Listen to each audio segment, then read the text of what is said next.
Grassley is citing the case of former State Department aide and longtime Hillary Clinton confidant bamaDueProcess. Grassley says she served significantly longer than the 130-day limit. It is late afternoon, early evening in Milwaukee. Don't believe it was a statement of position. On this show, they have shown repeatedly interviews of 2007 where he said he was against the war in Iraq. But let's, fast forward. If you think where we are now, that is the fall of Syria, the destabilization in Libya, Iraq, Afghanistan, unfinished business. ISIS now, that's created under Hillary Clinton's watch, has already killed 25,000 people since 2013, and they're in 18 countries. If we are saying that's the status quo, and Hillary Clinton keeps coming out with plan after plan, and Barack Obama has all kinds of meetings on this, nothing is happening. Brianna, what it's like is that ice skating rink in New York City. New York was doing their best to renovate the ice skating rink, but they needed new leadership. And they got Donald Trump in there, he got it done. And I'm not saying an ice skating rink is similar to foreign policy, but you know what? Leadership is. And what I saw today is Donald Trump showing international leadership, showing ownership, and showing commitment. And that's a lot different than Barack Obama going around the globe apologizing for the United States of America. But you're saying he was consistent in saying he was against Iraq, which is not true. And in 2000, you're citing 2007. I mean, with all due respect, and I say this, I don't mean to be facetious, but who wasn't against it? That was a time where really a lot of public opinion had turned on Iraq. You even had Republicans who were coming out against it. Let's say this: he was a private citizen. Hillary Clinton and John Kerry he's not being accurate about that's. And I hear what you're saying, but he is touting his position, which means that it needs to stand up to scrutiny, and it doesn't. I'm sure there are a lot of different interviews with a guy like Donald Trump along the way. It still doesn't detract from the fact that he was a private citizen. Hillary Clinton and Barack Obama have owned our war against terrorism since 2008 or 2009 when they were both sworn in. And what we have now is a destabilized Middle East. You look at the failures in Libya. Look at Yemen. Look at Syria. Look at Iraq. Look at Afghanistan. This is all Hillary Clinton's design. And when she talks about a plan, we're already seeing the Hillary Clinton plan. What Donald Trump is talking about is reinvigorating our allies, getting people working together, cracking down on cybersecurity. And I think being very careful about who comes to the United States of America is a good thing and something the American people want. All right, stay with me because we have much more ahead. Former Congressman Kingston from Georgia will be back after a quick stand by for us as we get some new details there. And I think the key thing, I'm sure from your perspective, is there's no proof that he received this cash, and Paul Manafort is certainly denying that. But aside from that, this was his main client, Viktor Yanukovych, the president who was ousted by an uprising in Ukraine, and someone who is backed by Russia, who is backed by Vladimir Putin.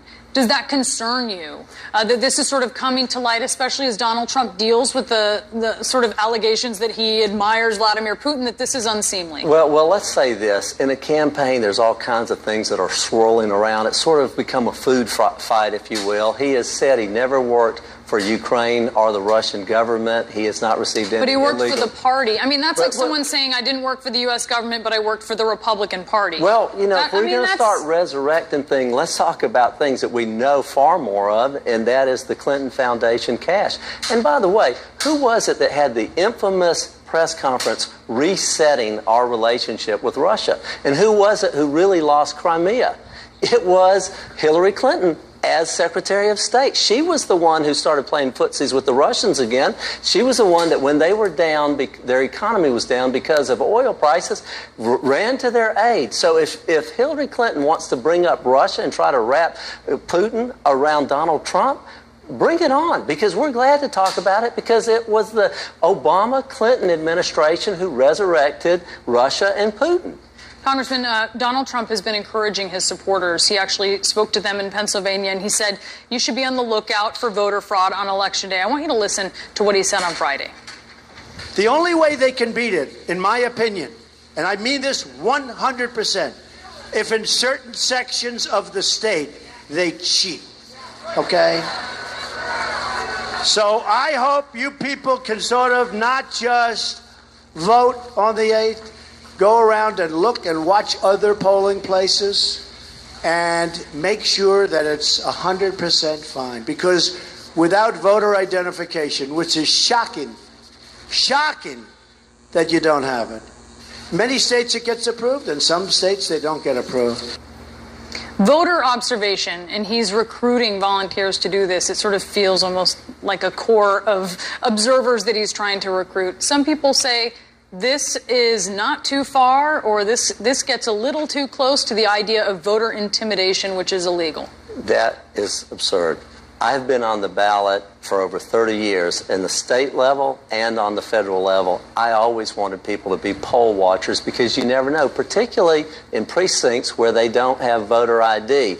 It's always good to have somebody keep an eye on it. And Brianna, you would not believe the stories that come back. And they're not necessarily ones about fraud. They're ones about voting machines that are turned off until 10 o'clock in the day, or people not showing up, or people, all kinds of confusion, showing up at the wrong precinct and having fights about this is where I'm supposed to vote. But why have someone with a perspective doing that and not perhaps call for a third party? Well, that's what America's all about. You know, Democrat poll watchers, Republican poll watchers, and I promise you this is all about integrity for the system. In fact, I think if there's one thing that Hillary Clinton and Donald Trump should agree on is let's have integrity at the polls and let's have observers there. I mean, I don't see any big deal about it. And again, I've run for the state house, and back in the 1980s, I used to do this, and so did my Democrat opponents, and it gave us both a comfort level because you do hear all kinds of stories. And again, some of the problems that happen are totally nonpartisan and just innocent,